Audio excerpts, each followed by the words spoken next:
Ok, super. Donc, bonjour à tous. Voilà, après cette petite mise au point technique, on va commencer aujourd'hui, donc, en fait, à définir les grandes lignes, donc, de tout ce qui va concerner la Mishnah, puisque nous allons commencer par étudier, en fait, donc, la Mishnah de Makot, donc, en l'occurrence. Et sur la Mishnah, on va voir un certain nombre de klalim, d'accord? Un certain nombre de klalim, c'est-à-dire un certain nombre de règles.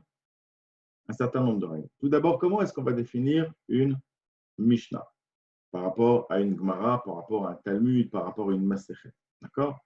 Donc la Masechet, en fait, donc d'abord, on va reprendre un petit peu plus haut même, en fait. Au Har Sinaï, ont été dévoilées plusieurs Torahs, d'accord? Toute la Torah, en fait, dans toutes ses dimensions, et notamment particulièrement la Torah orale et la Torah écrite. D'accord? Donc, la Torah orale est une Torah qui va essentiellement se transmettre donc, par voie orale, depuis Moshe Rabbeinu jusqu'à en fait environ 220 après Yemar Shemo, puisqu'en 220 en fait Rabbi Yehuda Hanassi, qui est donc le dernier des Tanaïm et le premier des Amoraïm, va décider d'écrire, en fait, de donner une forme écrite à la Torah orale. Mais depuis le Har Sinaï, la Torah en fait ne se transmet que par voie orale, d'un maître à un élève. Et l'essentiel de ces générations qui vont dire à voix haute la Torah pour la transmettre, mais à l'essentiel de leur travail, ça va être de mémoriser cette Torah, puisque du fait qu'ils n'ont pas une forme écrite, eh bien, ils ne peuvent pas être sûrs que si jamais ils oublient quelque chose, ça sera retrouvé dans une forme écrite quelque part. Ça n'était pas écrit. Donc, qu'est-ce qu'ils faisaient essentiellement? Et c'est le début, c'est l'ancêtre de la Mishnah, en fait. Ceux qui répétaient en permanence, en fait, ces gens de la Torah orale, de l'époque, depuis Moshe Rabbeinu jusqu'au dernier des Tanaïm, qu'est-ce qu'ils faisaient pour mémoriser la Torah? Ils répétaient. Ils répétaient, ils répétaient, ils répétaient. En permanence, toute la journée, ils répétaient tout leur enseignement pour être sûr qu'ils avaient bien en tête. Et ils avaient des moyens mnémotechniques, des amorces, en fait. D'accord? Des amorces mnémotechniques pour pour réactiver la mémoire de certains enseignements. Ces amorces, en fait, c'était quelques mots ou quelques lettres sur un morceau de papier. Et c'était ça, en fait, qu'ils écrivaient essentiellement pendant toute leur vie. Des petits chidushim, de manière très, très succincte, sous forme de code, un petit peu de lettres comme ça, ou de mots-clés. Là, à partir du moment où les Romains ont commencé à tuer de plus en plus les Tanaïm, et que les Tanaïm ont naturellement, avec la Yeridata Dorot, ce qu'on appelle, la descente de force, la diminution de la force des Tanaïm, qu'ils avaient de moins en moins la capacité de répéter et de mémoriser. On se situe à peu près en 200-220 après Yemar Shemo. La période des Tanaïm elle-même, d'accord, qui représente l'âge d'or de la Torah orale, et par rapport à Yemar Shemo, de moins 40 à peu près, d'accord. De Moshe Rabbeinu jusqu'à moins 40, ça correspond à peu près aux Zugot, ce qu'on appelle, d'accord. Il y a eu d'abord Moshe Rabbeinu qui a transmis à Aaron, qui a transmis aux Ekenim, etc. Et après, il y a eu la période donc, des Zugot jusqu'à moins 40 à peu près. Et de moins 40 à plus de 120, c'est l'âge d'or des Tanaïm qui ont constitué à l'oral ce qu'on a appelé la Mishnah.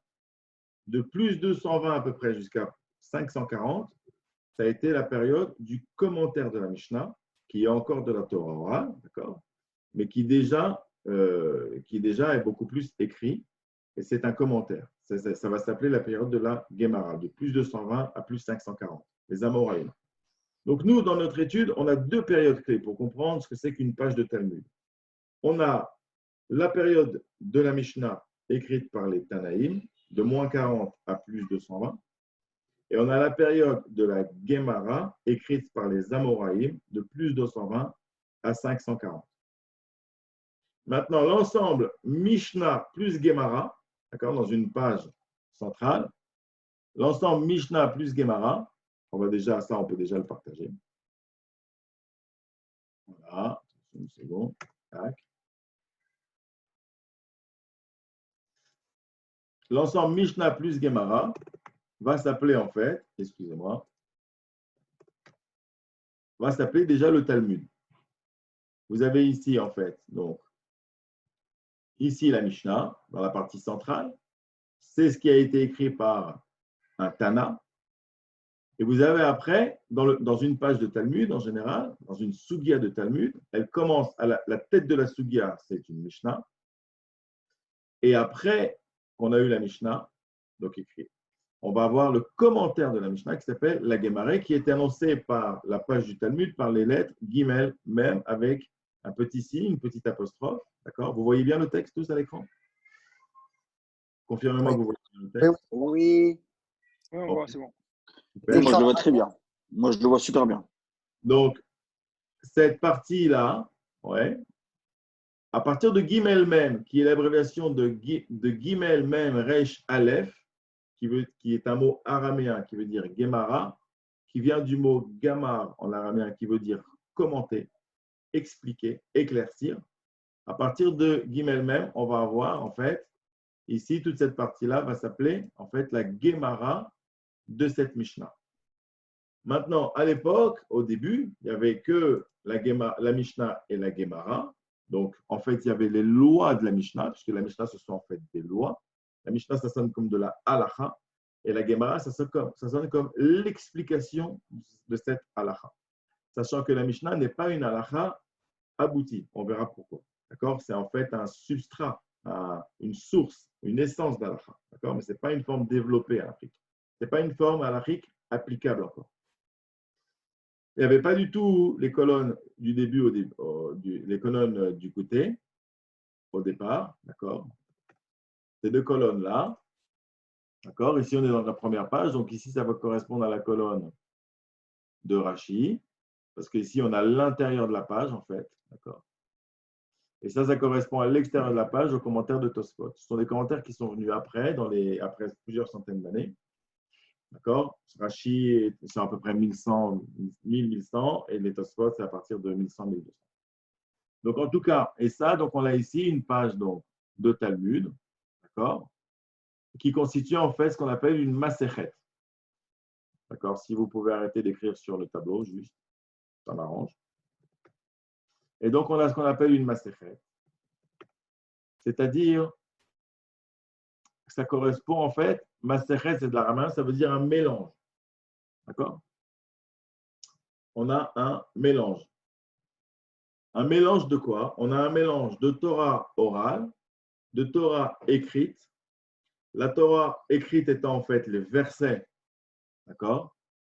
Ici, dans toute cette masse, on va trouver en fait des explications qui vont expliquer en fait les versets de la Torah écrite, du Chumash, de la Paracha. On va expliquer comment ces versets sont la base de la Torah orale des Tanaïm, qui ont plongé leur tête dans la Paracha et qu'à partir des mots de la Paracha, ils ont déduit des lois orales, donc la Mishnah. Et pour comprendre ces déductions de lois orales dans la Mishnah, eh bien, on a la partie de la Gemara qui va expliquer, qui va commenter. Donc, on a une Masechet de Talmud. Masechet, c'est comme si on disait, entre guillemets, une salade. D'accord? On a un mélange de plein de choses. On a un mélange, en fait, de deux choses essentiellement qui se subdivisent en trois. Deux choses, on a un mélange de Torah orale et de Torah écrite. Mais la Torah, dans le Talmud, mais la Torah orale, elle va elle-même se subdiviser en deux grands chapitres. La loi qui est dictée, c'est la Mishnah, et le commentaire de cette loi qui permet de comprendre, et là c'est important, retenez bien ça, le commentaire donc, de la Gemara qui va commenter la Mishnah, ce commentaire-là, il va permettre de comprendre comment s'applique la Mishnah de manière pratique. Parce que la Mishnah, en fait, c'est une essence de loi, c'est uniquement des principes généraux inapplicables en l'état, ce qu'on appellerait du brut de décoffrage. D'accord? Alors, un petit détail technique, là, voilà, j'ai deux traînées roses magnifiques. Je ne sais pas qui a fait ça. Je ne sais pas comment les enlever. Les modérateurs, si vous savez comment les enlever, ça m'arrangerait. Non, c'était bizarre. Je crois que c'est vous avec votre souris. Votre souris, je crois que c'est vous avec votre souris que nous, on ne peut pas accéder. Et votre souris, quand vous passez sur les mots, elle est rouge. Donc, je pense que c'est votre souris. Non, pas du tout ça. Je sais ce que c'est ça. Il y a quelqu'un du groupe qui a, qui a partagé des dessins parce qu'on peut, si vous ne l'interdisez pas, il peut partager. Justement, j'ai bloqué. C'est bloqué, ça. Ils ne peuvent pas toucher normalement. Il y a écrit qu'il y a tout est bloqué. les animateurs. Personne ne peut toucher normalement. Ah, attends. Annotation. Attends, je vais voir si je peux. Non, tu vois, regarde, moi, attends, clear. Ah oui. J'ai réussi à les enlever. Ok, ça marche, il n'y a pas de problème. Tout va bien. Hazak. Tout va bien. Ok. Donc, on continue. Donc, où on en était? Là, pour l'instant, on peut arrêter. On peut faire stop sharing. On va revenir au début. Voilà. Donc, où on en était? On a défini ensemble qu'est-ce que c'est qu'une Masechet de Talmud, pour conclure. C'est un mélange de deux éléments qui se subdivisent en trois. C'est un mélange de Torah orale et de Torah écrite. La Torah écrite étant tous les versets écrits qui vont permettre d'expliquer en fait comment les Tanaïm ont conçu la Mishnah, qui est la Torah, le Torah, et l'explication de la Mishnah elle-même pour l'appliquer, ça sera la Gemara, donc le commentaire. Donc maintenant, on va se focaliser plus particulièrement sur la Mishnah aujourd'hui. Et par la suite, dans les autres cours, au fur et à mesure de notre développement, je pense que demain, Bezrat Hashem, on verra déjà la Mishnah dans le texte. Et puis après, quand on abordera la Gemara, on fera une introduction sur la Gemara. Pour l'instant, on va s'attacher sur la Mishnah.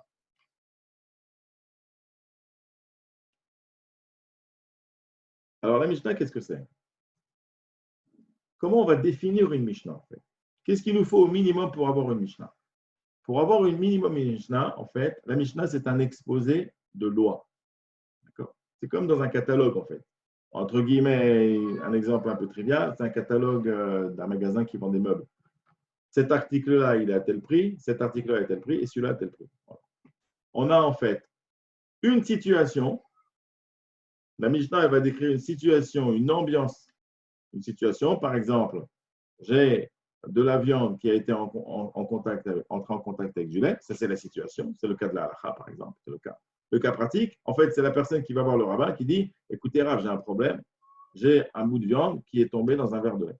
Qu'est-ce que je fais? Est-ce que j'ai un digne de Bassar Bechalav et je ne peux pas ni le vendre, ni en profiter, ni le consommer ou non? C'est la situation. La situation, elle va résumer en fait la question que la personne a par rapport à la halakha, qui constitue en fait de savoir quel est le statut de la chose ou la conduite à tenir par rapport à cette chose-là. Et donc, on a forcément au moins une situation, ce qu'on va appeler le matzav en hébreu, ce qui vient du mot metziut, qui veut dire réalité. On a au moins une situation, et face à cette situation, on a au moins un din. Le din, il va constituer en fait le statut de la chose, c'est-à-dire la définition de la chose dans la Torah, et ou, ça peut être les deux, et ou la conduite à tenir dans cette situation. Je vous donne un exemple.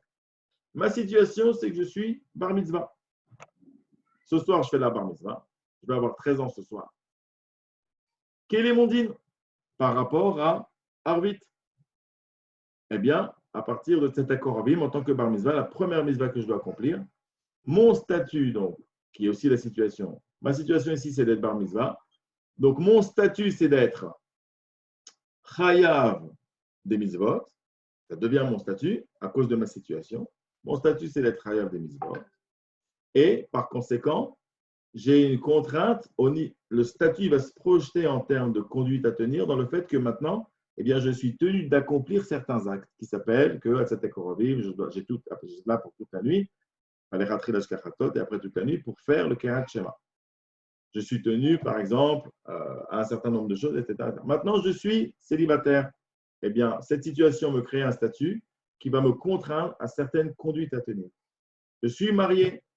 Donc maintenant, j'ai signé une ketouba. Donc, dans mon statut d'homme marié, va me contraindre à certaines conduites à tenir par rapport à ma femme, lui amener ce qu'il faut à manger, des médicaments, à boire, qu'elle est chaud l'hiver, des vêtements si elle a besoin, etc.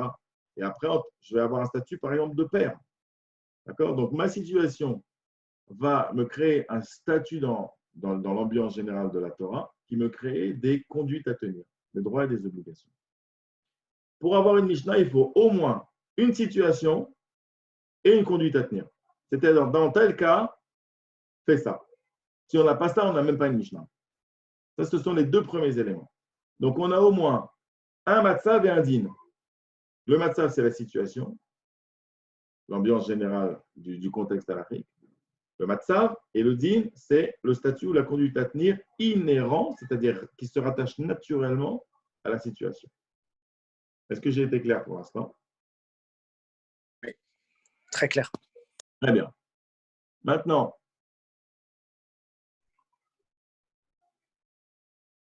juste au passage, que vous sachiez que la Mishnah qui a été compilée par Rabbi Yehuda Hanassi, en fait, a été classée, a été réunie sous la forme d'un texte écrit et divisé en 6 ordres, d'accord, qu'on va appeler Shisha, Sidre, Mishnah. Shisha, ça veut dire 6. Sidre, ça vient du mot Seder, qui veut dire ordre. Et Mishnah, c'est le mot Mishnah. Et on a ici un état construit en hébreu. Sedarim Shel Mishnah, c'est-à-dire les ordres de la Mishnah, pour créer l'état construit en hébreu et ne faire plus qu'un seul mot à partir de plusieurs mots. Sedarim Shel la Mishnah va devenir Sidre Mishnah. Le même tombe, on garde le Yud et on colle le mot Mishnah. Sedarim Shel Mishnah devient Sidre Mishnah. D'accord? Les ordres de la Mishnah, et il y en a 6.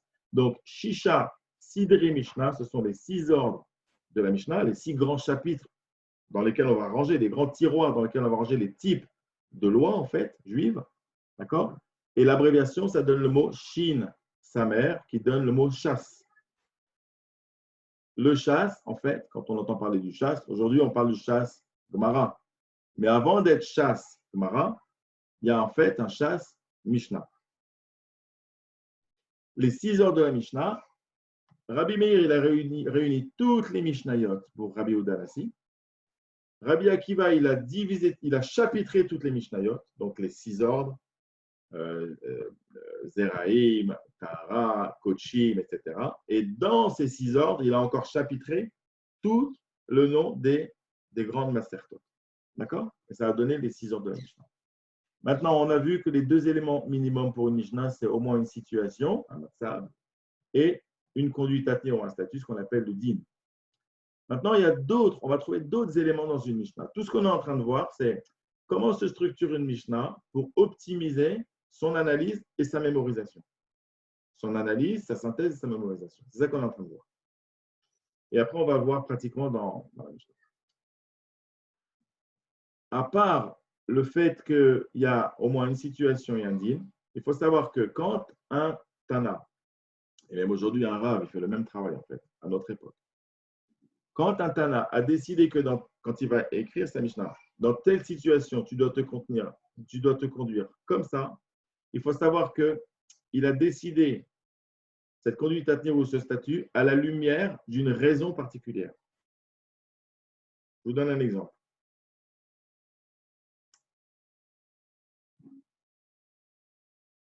Quand tu es dans ta voiture et que tu vois que le feu est rouge, donc la loi, d'accord, dans tous les pays, on va dire que c'est la Mishnah, la loi a décidé que tu dois t'arrêter. Donc face à un feu rouge, qui est la situation, conduite à tenir, je m'arrête. Quelle est la raison? La raison, c'est que si tu ne t'arrêtes pas, eh bien, tu prends des risques que ça ait des conséquences. Si quelqu'un traverse et que tu ne l'as pas vu et que tu ne t'arrêtes pas, tu peux en arriver à l'écraser.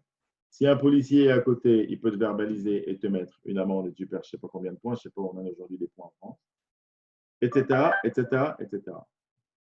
Donc, ça veut dire que dans une situation, il y a une conduite à tenir ou un statut, mais à cause d'une raison bien précise. Et ce qui est intéressant, c'est que la raison fait varier le din. C'est-à-dire que si maintenant derrière, tu as des ambulanciers, et que toi, tu es devant au premier, tu es au feu rouge, c'est vrai que normalement, tu ne peux pas le passer, le feu rouge. Mais à ce moment-là, n'importe qui sait que derrière, il n'arrête pas de trombiner parce qu'il y a quelqu'un qui est peut-être en danger de mort. Et là, même si un flic qui te voit, le flic lui-même, il va te dire, monsieur, avancez, mais c'est rouge. Non, non, avancez. Il n'y a plus de feu rouge. La raison, elle a changé, le din, il change. La raison, elle a changé, la conduite à tenir, elle change. Et donc, on va voir comment on va s'articuler tout doucement, comment s'articule la loi dans la Mishnah et ça va se projeter dans la halakha pratique. C'est que pour faire varier la décision halakhique qui s'appelle le statut ou la conduite à tenir, il suffit de faire varier la raison et inversement. Maintenant, ça peut être aussi la situation qui fait varier la conduite à tenir. Aussi bien la raison que la situation. C'est vrai qu'on s'arrête au feu rouge. Je n'ai pas l'exemple en tête avec ce feu rouge, mais c'est vrai que dans le cas du feu rouge, on s'arrête parce que ça peut amener des conséquences gravissimes. Mais si la situation change, par exemple, on a décidé, je vais vous dire un truc complètement débile, hein, on a décidé qu'à cause, il y a eu une mutation chez l'homme, et maintenant il y a énormément de gens qui ont inversé dans les yeux, qui sont nés avec une inversion dans les yeux rouge et vert. Ce qu'on appelle, j'ai oublié le nom, c'est un nom. Ils inversent dans leurs yeux, c'est naturel. Daltonien. Ouais, les daltoniens. Et on s'est rendu compte qu'aujourd'hui, il y a eu une mutation physique, génétique dans les yeux, qu'en vérité, tout le monde est daltonien. Donc, tout est devenu faux. Tout le monde, en fait, va passer au rouge et s'arrêter au vert. Et donc, on est obligé, en fait, d'inverser tout. Et donc, la situation, maintenant, elle va changer. C'est que ça sera quand le feu est vert qu'il faudra s'arrêter parce que tout le monde est devenu daltonien. Donc, maintenant, c'est la situation. D'accord? C'est-à-dire, on va te dire, attends, attention, non, c'est au feu vert que tu dois t'arrêter parce qu'il y a un risque quand le feu est vert, les gens, ils vont traverser. Alors qu'avant, c'était que le feu est rouge. Mais comme tout le monde est devenu daltonien, on a été obligé de tout inverser. Donc, la situation a changé. Et ce n'est pas la raison qui a fait changer la conduite à tenir, c'est la situation elle-même. Donc, retenez ça. Pour l'instant, on a vu qu'il y a 3 éléments qui constituent une Mishnah. La situation qu'on va appeler le Matzah, la conduite à tenir qu'on va appeler le Din, le statut, et la raison qu'on va appeler le Ta'am. Ta'am, c'est un mot araméen qui veut dire la raison, la cause, qui va provoquer, ce qui va motiver le rabbin à décider de cette manière-là et pas d'une autre. Cette cause-là, ça peut être parce qu'il étudie un verset d'une certaine manière que d'autres étudient d'une autre manière.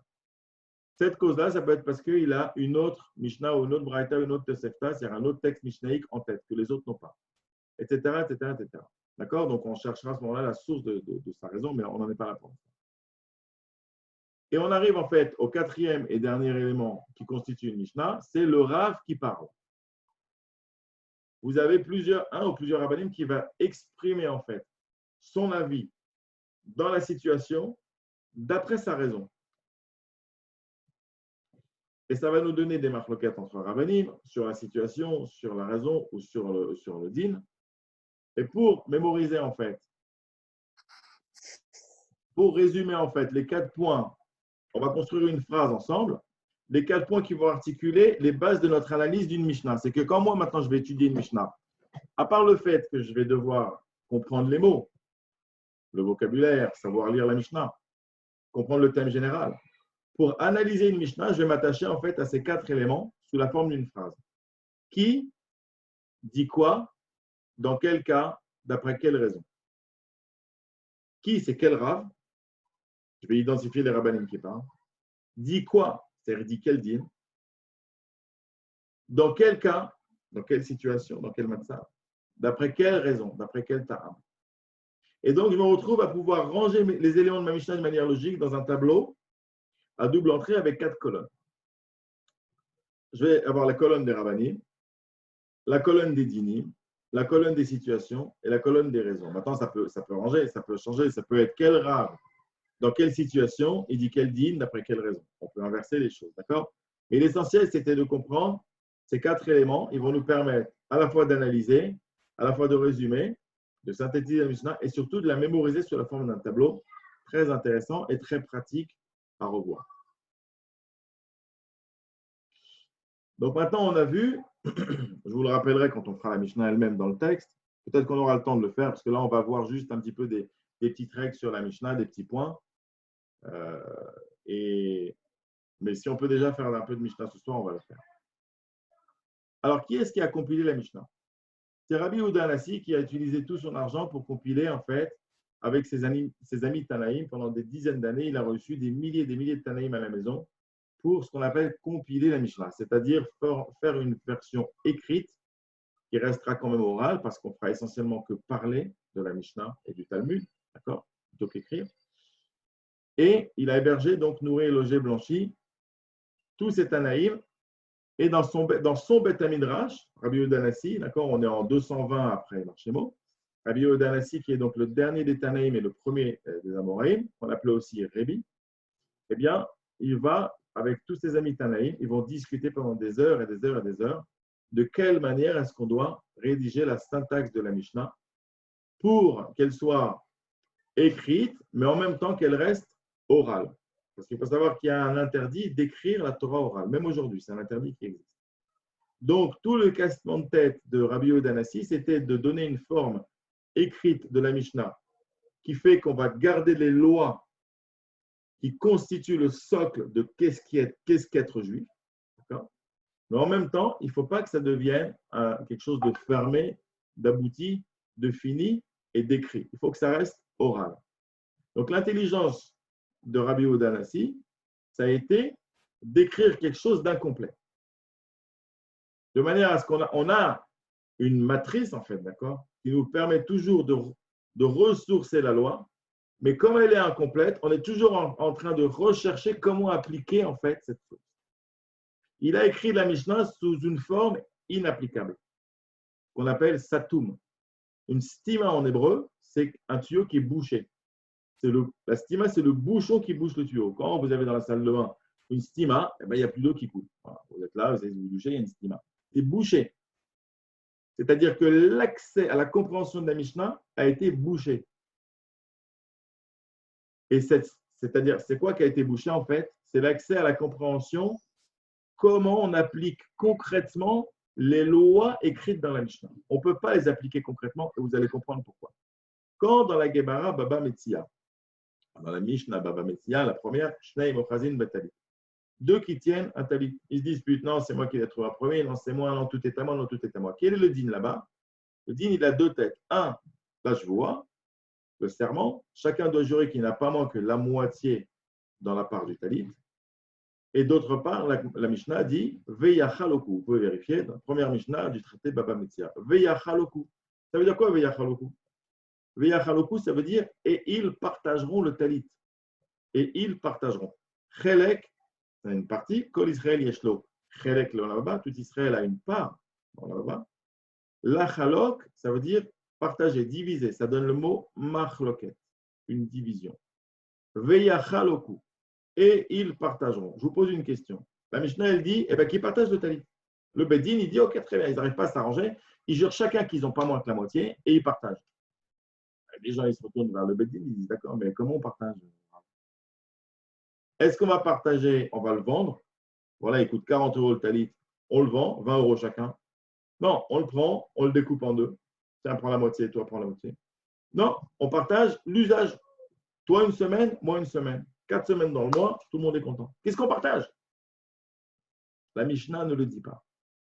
Et c'est fait exprès. C'est ça que la Mishnah, elle est stouma. Elle est bouchée. Qu'est-ce qui est bouché? La compréhension. Mais je la comprends, la Mishnah. Voilà, il y en a un qui tire le talit, l'autre veut dire. Tu ne comprends pas comment ça s'applique. Deux raisons pour lesquelles Rabbi Yehuda Hanassi a fait ça. Première raison, pour qu'elle reste orale. Parce que tout ce qui va suivre la Mishnah, donc qui s'appelle la Gemara, ça va être en fait l'éclaircissement des conditions d'application pratique des dinim de la Mishnah. Donc en fait, pendant tout le Talmud, 2800 pages, on va parler. On va être gamma, on va commenter. Donc la suite de la Mishnah, elle reste orale, bien qu'on l'a écrite. Deuxièmement, on l'a protégée de manière à ce que les goïms, même s'ils sont super intelligents, ne puissent pas rentrer et faire ce qu'ils veulent avec la Mishnah. Comme les lois, écoutez bien ça comme c'est beau, comme les lois de rédaction de la Mishnah. Mishnah, c'est les lettres que Neshama, d'accord? Comme les lois de la rédaction de la Mishnah sont les lois de l'étude. C'est-à-dire, je m'explique, quand vous allez à la fin du traité Brachot, et que vous regardez le commentaire du Gaon de Vilna sur le traité Brachot, sur la première Mishnah, et qui dit pourquoi c'est marqué Mematai et pourquoi pas Ematai. Pourquoi c'est marqué Mematai, Korinet Shema Ba'aravin? Pourquoi c'est marqué Be'aravin? Et pourquoi pas Shel Erev, du soir? Marqué dans le soir. Et ce n'est pas marqué dans le soir, c'est marqué Be'aravin au pluriel, dans les soirs. Etc. Et le Gaon de Vilna vous explique. C'est marqué Mematai parce qu'on parle de quelque chose, alors que Ematai, parce on part d'un endroit et on veut arriver à un autre endroit. Donc, on parle du début d'acquittement des horaires du début d'acquittement jusqu'à où. Comme il y a un début, il y a forcément une fin. Donc, on parle d'une plage horaire d'acquittement. Donc, on ne pouvait pas mettre Ematai parce que Ematai, c'est quand. Alors que Mematai, il y a un début, donc il y a une fin. Donc, en fait, et ça se voit, parce qu'une des réponses, ça sera Misha'a, à partir de l'heure Ouais, et après, ça sera jusqu'à ce que les Kohen rentrent dans leur droit de manger de la trouma, jusqu'à ce que. Donc, depuis, jusqu'à. Or, la Mishnah là-bas, elle a demandé Mematai. Elle n'a pas dit Mematai, Ve'ad Matai. Elle a dit que Mematai, mais on te répond à Mematai et on te répond aussi Ad Matai. Donc, ce même-là, c'est ça. Et bien, ça, c'est Rabbi Yehuda Hanassi qui a passé des heures à discuter avec ses amis pour savoir, et les amis, on met Mematai ou on met Ematai. Et ils ont réfléchi. Ils disent, si on met Ematai, on va comprendre comme ça, alors que si on met que Ematai, ils vont se dire, il y a un problème. Donc, on est obligé de mettre Mematai. Après, pourquoi c'est marqué Corée, Mematai, Corinne? Même à ta Corée, on n'est qu'à mettre Corée. Non, si on avait mis le Corée, les gens après nous, ça c'est les Tanaïm qui parlent entre eux. C'est Gaon de Vilna qui explique ça. Les gens après nous, qu'est-ce qu'ils auraient dit? Après la Mishnah, ils auraient dit, ah oui, c'est comme c'est marqué Memataï Corée. Donc en fait, on parle ici du Chaler Tibour, parce que c'est au singulier. Memataï Corée, donc on est obligé de mettre Corinne pour indiquer que tout le monde est chayav de dire le Kirat Shema quand on prie au Bet Tibour. Sinon, on aura des Bet Tibour, tout le monde se tait. Et on écoute le Chaler Tibour pour se rendre quitte. Et ça, c'est Bediavan. Parce que toute mitzvah que tu peux faire toi-même, tu dois la faire les khatrila toi-même. Alors que Bediavan, si tu es à nous, tu ne peux pas le faire, alors tu écoutes quelqu'un qui te rend quitte. Etc., etc., etc. Maintenant, pourquoi Ravine on aurait dû mettre du soir, un seul soir. C'est quoi, on les schémas le soir? C'est quoi les soirs? Non. Parce qu'il y a deux manières de démarrer le soir par rapport au jour. C'est quoi le jour? Quand il fait jour, il y a à la fois le jour, la lumière, et il y a le disque solaire dans le ciel. Maintenant, si le disque solaire disparaît de l'horizon, c'est déjà plus le même jour. Parce que dans le jour, il y a à la fois la lumière et le disque solaire. Si maintenant, tu n'as que la lumière et tu n'as plus le disque solaire, tu peux déjà appeler ça le soir, parce que c'est une cassure, c'est une différence par rapport au jour. Ça, c'est le premier soir. Et il y a un deuxième soir, c'est que le disque, c'est un rachim et forage, au dos de la page là, Bet Amoud Bet dans Brachot, Nitpana Hashemesh Minorlam. Le soleil a tellement disparu du monde qu'il a emporté la lumière avec lui. Et là, non seulement tu n'as plus le soleil, mais même le jour, tu n'as plus, tu n'as plus de lumière. Il fait nuit complète, c'est Tête à Koravim. C'est le deuxième soir. Donc, Memata et Kourien et Shema, Ravin, dans les deux soirs. Alors, vous voyez ce qu'on vient de faire là? On est en train d'expliquer, d'après les règles de l'étude, on est en train d'expliquer comment Rabbi Yehuda Hanassi, il a compacté en fait, d'après les règles de l'étude, uniquement dans la syntaxe des mots et l'articulation des phrases entre elles, il a compacté les lois de la Torah.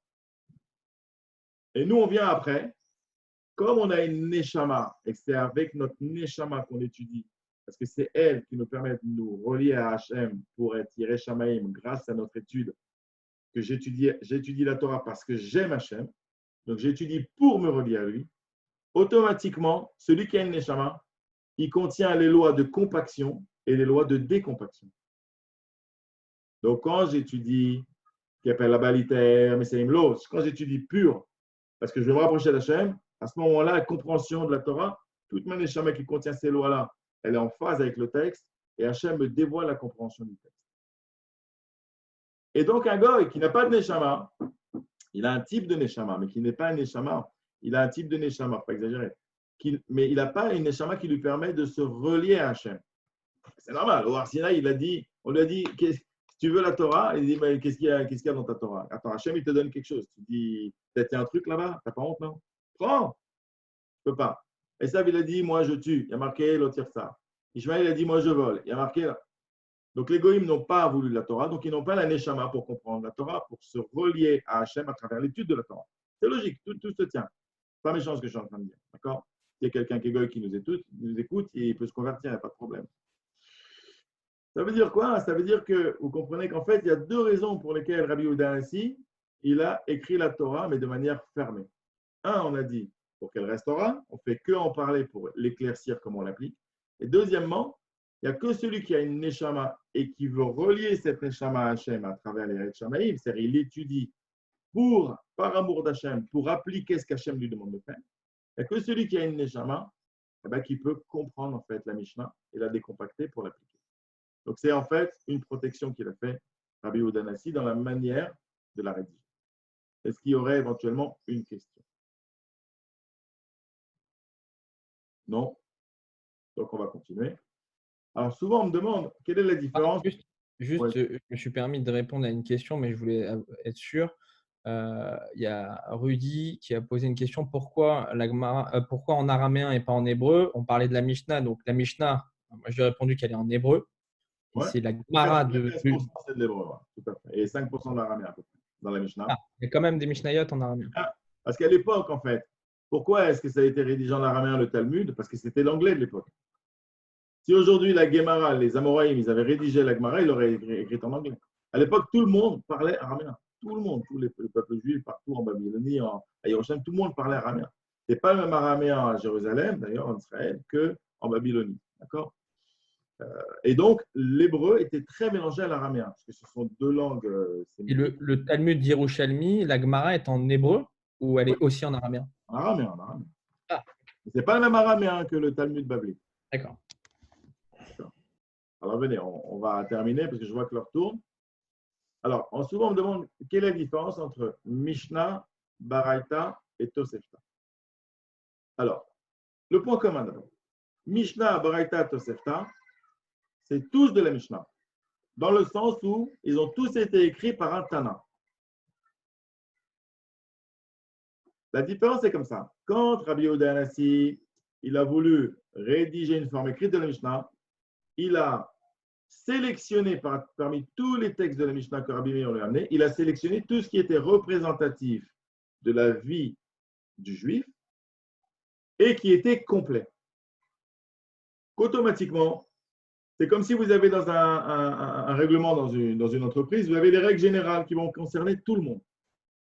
Donc ça va faire partie du règlement général que tout le monde doit.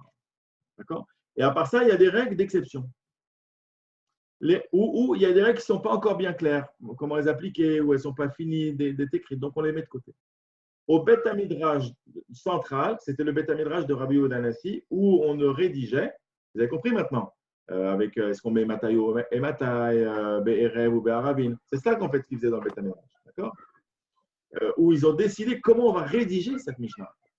Eh bien, ils choisissaient les thèmes, les sujets et les Mishnayot, seulement qui représentaient la vie juive dans son intégralité. Les fêtes, la Tarat HaMishpacha, l'étude, les lois du Shabbat, etc. Et ça, c'était au Beth Midrash central de Rabbi Yehuda Hanassi. Maintenant, en dehors du Beth Midrash central, écoutez bien ça, en dehors vous avez d'autres Beth Midrash autour où on rédigeait les élèves, on rédigeait, je vous demande une seconde,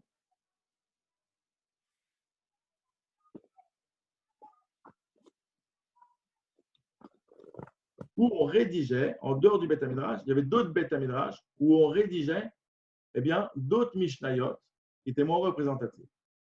Et comme ça se faisait en dehors du Beth Midrash, comment ça se dit en dehors? En araméen, ça se dit bar.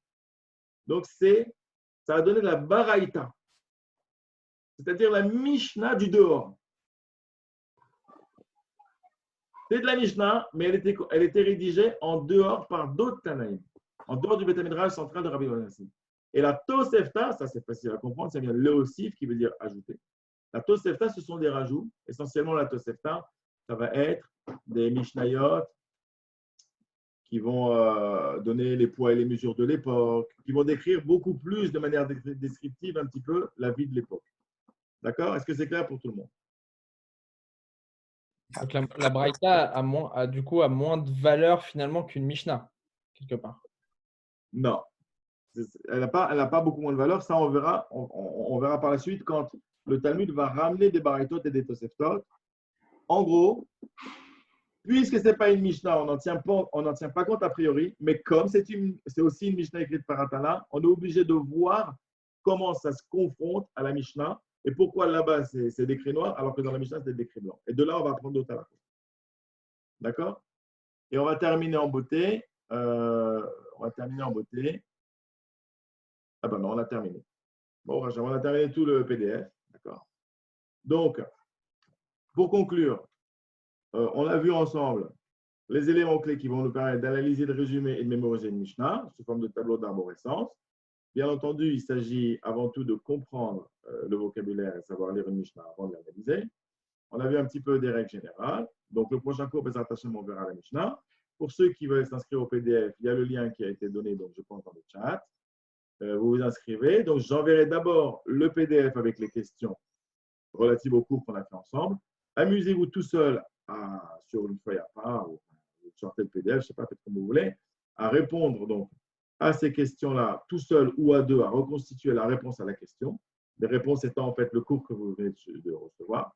Et par la suite, un petit peu plus tard, ce soir ou demain matin, j'enverrai les réponses. Et là, vous comparez par rapport à ce que vous avez répondu en vous évaluant. Et ça vous permettra donc de booster, en fait, d'optimiser l'acquisition du cours qu'on a eu ensemble. Rav, du coup, comme le lien n'est pas cliquable, est-ce que vous voulez que les gens qui ont envie de recevoir les PDF mettent leur numéro et vous les ajoutez vous sur WhatsApp? Ouais.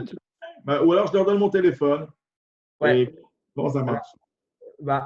Donnez-moi votre téléphone, je vais l'écrire sur Converser. Je crois que je l'envoie dans le chat, hein?